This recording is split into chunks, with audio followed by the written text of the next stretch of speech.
is the Produce Reporter Week in Review. We had a lot of news this week. A lot of news, a lot of recalls. Gonna be honest, like this is the most recalls I've ever seen in a week. We had cucumbers again. We've got carrots. We've got chopped salad mix. We've got um, fresh cut produce in New England. We've got. I mean, it was just when I started double checking the outbreak links. I was like, another one? Are you kidding me? I mean, a lot of the cucumber ones are related because it's the same grower. Yeah. Um, but that was suspicious. That was a suspicious number, and it was all different. It was E. coli, Of salmonella. them, yeah, most of them were unrelated. And then we also had the wrap up of the onion outbreak tied to McDonald's quarter pounders. And a well-known food safety expert talked about how unsatisfying it was. Yeah, yeah, Frank Yanis, who is very familiar for the produce industry. He used to be the head food safety guy at Walmart, and then he took a deputy commissioner at the FDA position and resigned from that position. And he's been out there doing a whole lot of work and a whole lot of very critical work, talking about the failures of food safety and traceback and traceability that are happening in the United States right now. And he said that the investigation to the FDA and the CDC and the Colorado Department of Agriculture have all said we are sure it was onions that caused this outbreak. It was a specific one that was only in the quarter pounder with cheese. And they did environmental sampling. They did like the actual onion sampling, and they found onions that tested positive for E. coli, but not the E. coli that was implicated in the outbreak. That is, first of all, not reassuring. No, thank you. And so what Frank said was that without a more transparent accounting of the investigation and the detailed conditions observed, this will go down as yet another outbreak where a thorough root cause investigation was missed, and there were little insights into the actions that could have been taken to inform future prevention. We must do better at learning from outbreaks if we want to keep them from happening again. And I 100% agree with him on this because I mean, they do this trace back. They're already calling it quits. We're done. We're done looking. We found some E. coli, but it wasn't the same one. What? Well, That's more. it's over at least. Yeah, yeah. The outbreak is over, but that is not reassuring to not have any answers other than we're pretty sure it was onions. And just as a coincidence, I kind of went down on a back down memory lane on what exactly happened, and it was actually before my time in the produce industry. Um, a familiar name in the food safety sphere uh, sent out a press release this week that they are coming back to the market. They're going to revive the Chi-Chi's restaurant concept. And for those of us in the produce industry, Chi-Chi's is synonymous with a failure in food safety because they had the largest hepatitis A outbreak in American history. It was tied to green onions. And I looked back at some of the investigation notes that they had from the Minnesota Department of Health, which is usually like the gold standard health department doing some of these. And their way of tracing it and deciding that they were sure it was green onions was personal interview and recollection from people. And that's totally different from the DNA strains that Yes. we are testing nowadays, 20 years later. But it Um, also got isolated to one restaurant in Pittsburgh. It was not some system-wide problem yeah, or even at the source. It was pretty much most likely the source of the restaurant. yeah. Uh, It was the it person who was cut the involved. onions. Some of us are old enough to have been in the produce industry then and do remember covering it with my previous employer. So I do have some recollection. And I'm also old enough to remember eating at those restaurants. I remember buying their salsa once or twice, but I Well, you don't can rem still do that. Hormel is the one who's selling the name. They own the name, yeah. and they're basically they reached an agreement with the son of a form of the founder. That's the revival story. Nostalgia. Wow. Nostalgia. I mean, nostalgia, that's one of the top food trends is everyone wants nostalgia. You know what? I had a McDonald's meal today because I was out at a basketball tournament and just had to go grab a quick lunch and I haven't been there and I wanted a crisp McDonald's Sprite. I hadn't had one in forever. I only paid $7.68 for a value meal at McDonald's, and I felt like I was in 2015 on that. Like it was actually surprising. But the nostalgia of the Chi Chi's name, just for those of us who cover food safety and who cover the fresh produce industry, to have that reemerge at the same time that we had like an unprecedented number of outbreaks and recalls, just was an interesting coincidence. Was, and I noticed they did not mention that in the press release announcing the reemergence of the brand. Every story I read, though, mentioned the green onion outbreak. Every story I read, I was like, "Oh, let's see what the mainstream chuckleheads are saying about Chi-Chi's," and almost every one of them like, "Chi-Chi's was the source of the largest hepatitis A outbreak in the United States." I mean, I guess they're going to go after the people who aren't going to remember that or aren't going to care about that. It And was over honestly, 20 years ago. and it was one restaurant It and was run one restaurant. person. It So, I also mean, happened shortly after a series of bankruptcies. So Chi-Chi's was likely already in a downward spiral, and that just finished them off. right. Speaking of downward spirals, Oh, uh, yes. we got multiple things we could be talking about, but the first thing I'm going to bring up is the Kroger earnings was this week, and CEO Rodney McMullen had some interesting comments talking about. They just had a section in the press release in the prepared remarks that were just about the Albertsons merger and them saying that they are talking about they have a plan to move forward if the merger isn't approved. And I'm like, surely it will be, especially with the change in administration. Um, but they said they'll be fine. That no, business as usual for Kroger. They've got plenty of money on their balance sheet. Their stores are strong, sales are strong. Um, no mention of what happens to Albertsons if the merger doesn't go through because didn't we hear that Albertsons plans mass layoffs and store closures if it doesn't go through? I think, yeah, and I guess that's something we'll pay attention to when they do their upcoming quarterly report, how they address that. Yeah, Uh, it's hard to say if the new administration will handle things differently. I mean, they've yeah, given no indication so far. yeah. There's no indication on the Right. retail, on the mergers and the acquisition side of it, but what one would, I think, just as pro business as everyone says it's supposed to be, you would think that they would just side with big business on this, and not, you know, challenges on behalf of mom and pop grocers across the country. Um, but yeah, I am going to. I didn't have a ton of time to get the popcorn out and look and see what everyone's saying about it on LinkedIn. But I would really be curious to see what the analysts think from an Albertsons perspective because I have a feeling it's a different story coming out of Boise. Yeah, I'm guessing Kroger just kind of wants it to stay on hold for for another 6 weeks. Then let's see Perhaps. what happens. Perhaps. We'll have to keep an eye on that. And then another story that we had.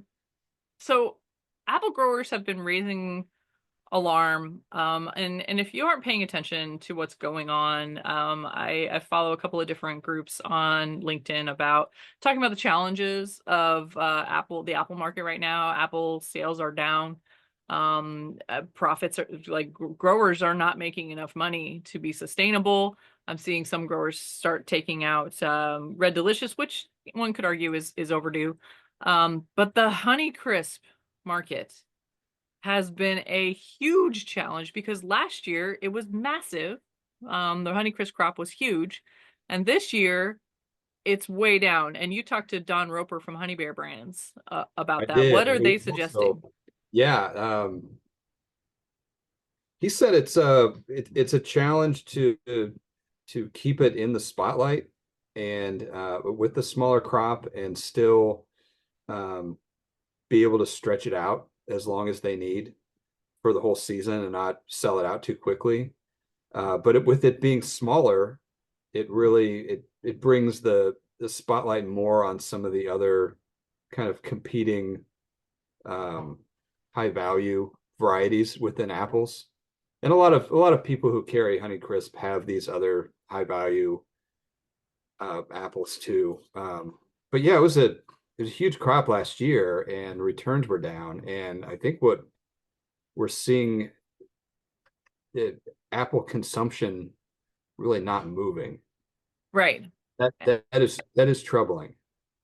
That is troubling because, I mean, this all comes about as Stimil also sent out some advice on how to promote in a time with no, like very little, like with 35% inventory reduced over last year. How to promote in these times and how to be strategic about when you're going to do and what you're going to do with it because you don't want to turn people off of Honeycrisp with super high prices. Because Honeycrisp isn't the $3.99 a pound apple that it used to be, according to consumers, and according to this, I'm going to call it a hit piece that I read.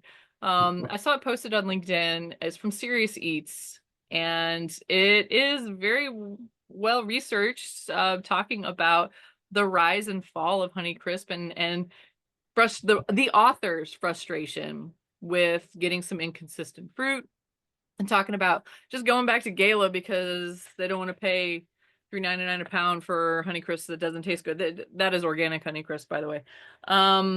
It did And seem a little heavy on anecdotal evidence. heavy on anecdotal, and I can throw my own anecdotal evidence in there.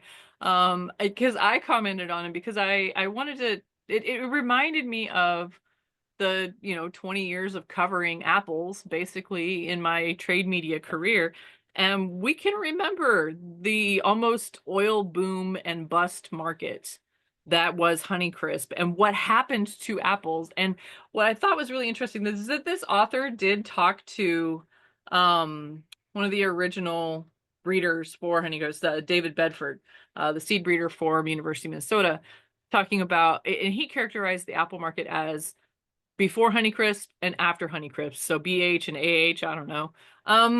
And it's kind of true because before Honeycrisp, and I described it as the perfect storm of a new flavor, a new texture, a new eating experience. And one of the most important things about Honeycrisp is also its name because they have all of these new varieties we come up with doesn't have the magic of the Honeycrisp name because that was exactly perfect for what it is. It's a Honeycrisp apple. It's crispy. It pops apart. Everything Sweet. about Honeycrisp It was was it was a massive departure from the legacy varieties in the market at the time. yes.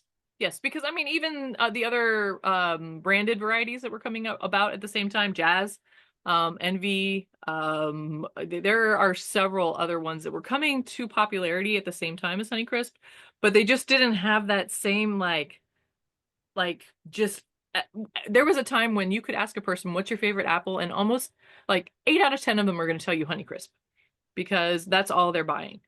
And it was really a moment. And the frustration felt by the Midwest growers when Honeycrisp got so popular outside of Minnesota, Michigan, those areas where they feel like it was best suited to grow, spurred innovation, and it spurred managed varieties because almost all of the new varieties of apples that are coming to market are owned and strictly controlled to try to avoid this huge proliferation of inconsistencies. So but was it good for the market? Was it good for consumers? I don't know. I don't have an answer. Um, it's really, I really thought provoking. think it was good. It was good because it raised consumers' expectations, which is a good thing. The expectation for a better eating experience overall is a good thing, and it should translate to greater consumption and has in many other fruits and vegetables. It just hasn't in apples. I don't know why. I can't explain it. There are so many apples out there that are just as good as, if not better than, Honeycrisp. And a lot of them are Honeycrisp crosses, gonna be honest. Oh, yeah. It makes me think there is still a lot more education to go out there about flavor profiles and what certain varieties give and provide and let people choose what they like because everyone has their own preferences. Like someone likes sweet, some like tart, some like a hard one, some like a soft one. I still think there's a lot of education for consumers so that consumers could pick the apples they know they will like better, especially from some of the newer ones. Because you hear a name, you're like, well, what does that mean exactly? I forgot what It's the not difference. Honeycrisp. It's Yeah, not, I'm gonna get sweet and crispy. I'm not gonna get, that was the thing about the name of Honeycrisp is that it was the description, Cosmic Crisp. What does Cosmic Crisp tell me? And I know the story behind Cosmic Crisp, and I love that apple. It's in my top five favorite apples. yeah, I But prefer it to Honeycrisp because it's not as sweet, actually. I prefer it because late in the season, and even right now, they just got released. The new crop just got released. But even back in November, I was buying them from the store, and they were still eating really well that late into the season. But does the name tell you what it tastes like? It tastes like outer space. It's out of this world. No, I want it to taste, Evercrisp. Evercrisp is another amazing Honeycrisp cross. But does the name tell you anything other than it lasts a long time? And that's what it does for me is that it lasts forever. Um, yeah, And it's crisp. I it's think we, crisp. I think we've noticed a trend here. Yeah, right. The last like half hour of the IFPA show, I spent hanging out at an apple grower's booth. And we were pulling apples from everyone else's booths and just sitting there eating them and critiquing them and just having a little sit down where our feet are all tired and let's talk shit about everyone else's apples. And it was actually reinvigorating in my love for apples. It is frustrating and disappointing that more consumers aren't gravitating toward apples, and we need to figure out what the problem is because apples have never been better. Like Yeah, we are at peak flavor, storage, texture, sustainability. They're doing some amazing things with sustainability. Apples are doing everything we ask them to do, and we're yeah. not The eating them. variety out there, even last year, prices pretty reasonable for consumers. Yes, yes, absolutely. And even now, I just went to Aldi and I picked up some Sweet Tango apples at Aldi, for a very reasonable price. If I walk into HEB, almost every single week at HEB, there is a fancy apple on promotion. They rotate them in and out. Like this week it's going to be Opals, next week it's going to be Evercrisp, the week after that it's going to be Sugar Bee. I don't know. All of these different managed varieties rotate right in. They do a really great job, but when they go back into the main line, they're in an RPC and have no information. And they're So probably expensive. yeah, they're more expensive. Yeah.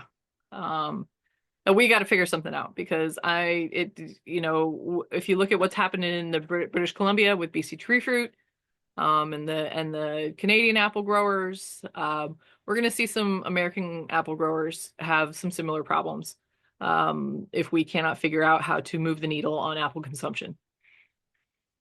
So there's my soapbox and my tailspin. Yeah. Well, you're an apple snob too, so you have more at stake. I like apples, but I'm not an apple snob, and I have to admit there are other fruits and vegetables that I prefer to apples. You know why I like apples so much? Because they pair so well with cheese. You Well, know, apples and cheese is my favorite that, snack. that's true, they Um, do. I would say that pears do as well, but there's a lot less variety in the pear category. right. Yep.